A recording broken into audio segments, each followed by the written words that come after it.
Hey friends, and welcome back to A Simple Truth. We have been looking at the restoration of Jerusalem and the rebuilding of the temple. And that brings us today to Haggai, or Haggai. I've heard both. So that would be chapters 1 and 2, which makes sense. Those are the only chapters in the book. So looking at that, we're going to be looking at the command to build.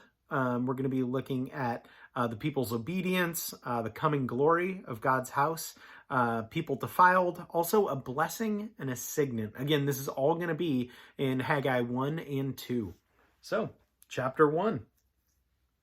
In the second year of King Darius, in the 6th month, on the first day of the month, the word of the Lord came by Haggai the prophet to Zerubbabel the son of Shealtiel, governor of Judah, and to Joshua the son of Jehozadak the high priest, saying, Thus says the Lord of hosts, saying, This people says, the time has not come, the time that the Lord's house should be built. Then the word of the Lord came by Haggai the prophet, saying, Is it time for you yourselves to dwell in your paneled houses, and this temple to lie in ruins? Now therefore, thus says the Lord of hosts, Consider your ways. You have sown much and bring in little. You eat, but you do not have enough. You drink, but you are not filled with drink. You clothe yourselves, but no one is warm. And he who earns wages to put into a bag with holes. Thus says the Lord of hosts, Consider your ways.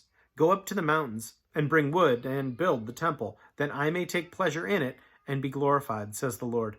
You looked for much, but indeed it came to little, and when you brought it home, I blew it away. Why, says the Lord of hosts? Because of my house that is in ruins. While every one of you runs to his own house, therefore the heavens above you withhold their dew, and the earth withholds its fruit. For I called for a drought on the land and the mountains, on the grain and on the new wine and oil, on whatever the ground brings forth, on men and livestock, and on all the labor of your hands. Then Zerubbabel the son of Shealtiel and Joshua the son of Jehozadak the high priest, with all the remnant of the people, obeyed the voice of the Lord their God, and the words of Haggai the prophet, as the Lord their God had sent him. And the people feared the presence of the Lord. Then Haggai the Lord's messenger spoke the Lord's message to the people, saying, I am with you, says the Lord.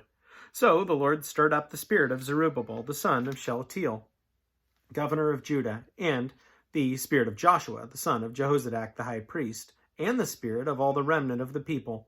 And they came and worked on the house of the Lord of hosts their God, on the 24th day of the 6th month, in the 2nd year of King Darius. Chapter 2. In the 7th month, on the 21st of the month, the word of the Lord came by Haggai the prophet, saying, Speak now to Zerubbabel the son of Shealtiel, governor of Judah, and to Joshua the son of Jehozadak the high priest, and to the remnant of the people, saying, Who is left among you who saw this temple in its former glory? And how do you see it now? In comparison with it, is this not in your eyes as nothing? Yet now be strong, Zerubbabel, says the Lord, and be strong, Joshua, son of Jehozadak the high priest, and be strong, all you people of the land, says the Lord, and work, for I am with you, says the Lord of hosts, according to the word that I covenanted with you when you came out of Egypt. So my spirit remains among you. Do not fear. For thus says the Lord of hosts, Once more, it is a little while, I will shake heaven and earth and the sea and dry land, and I will shake all nations, and they shall come to the desire of all nations. And I will fill this temple with glory, says the Lord of hosts. The silver is mine, the gold is mine, says the Lord of hosts. The glory of this latter temple shall be greater than the former, says the Lord of hosts. And in this place I will give peace, says the Lord of hosts. On the 24th day of the 9th month in the 2nd year of Darius, the word of the Lord came by Haggai the prophet, saying, Thus says the Lord of hosts, Now the priests concerning the law, saying, Now ask the priests concerning the law, saying, If one carries holy meat in the fold of his garment, and with the edge he touches bread or stew, wine or oil, or any food, will it become holy? Then the priests answered and said, No.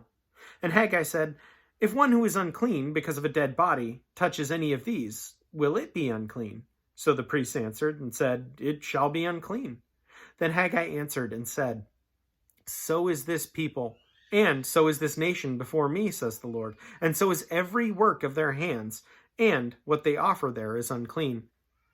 And now carefully consider from this day forward, from before stone was laid upon stone in the temple of the Lord, since those days when one came to a heap of 20 ephahs, there were but 10. And when one came to the wine vat to draw out 50 baths from the press, there were but 20.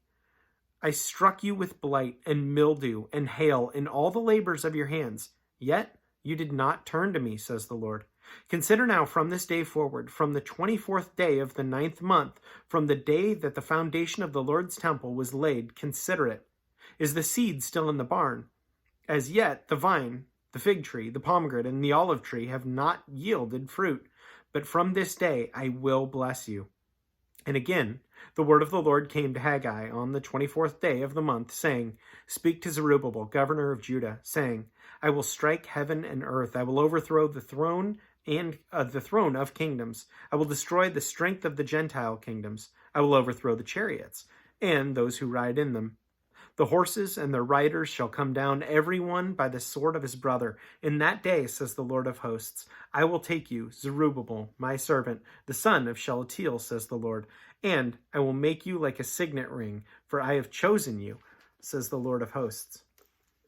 So I think that's pretty clear what God thinks about obedience versus sacrifice. And we've seen that before, right? We've seen that when God says, hey, before sacrifice, and he did want that in the Old Testament. Before that, I want obedience.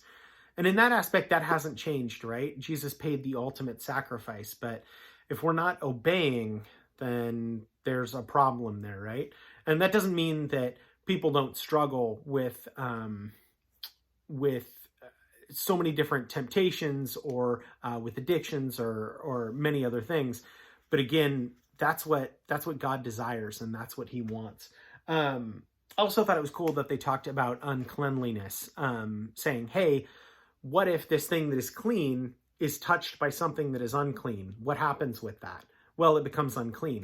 And that is just the exact opposite with Jesus, which is awesome. And we'll see that later on, but I'm sure you know the story of the lady reaching out and touching the hem of Jesus's garment and therefore becoming clean, becoming healed, and infinitely more so. There are so many stories like that. And it's so cool to see how that was the rule, is even if you're clean, touch a dead body, touch an animal, touch excrement, you're unclean. And yet, for those that have defiling skin diseases, leprosy, whatever, blindness, anything, whatever had made them unclean, and they touch Jesus, and the rule is reversed, and Jesus makes them clean. And yeah, it was awesome. So that's just what I took from today. As always, friends, thank you so much for joining, and hope you have a great rest of your day. We'll see ya.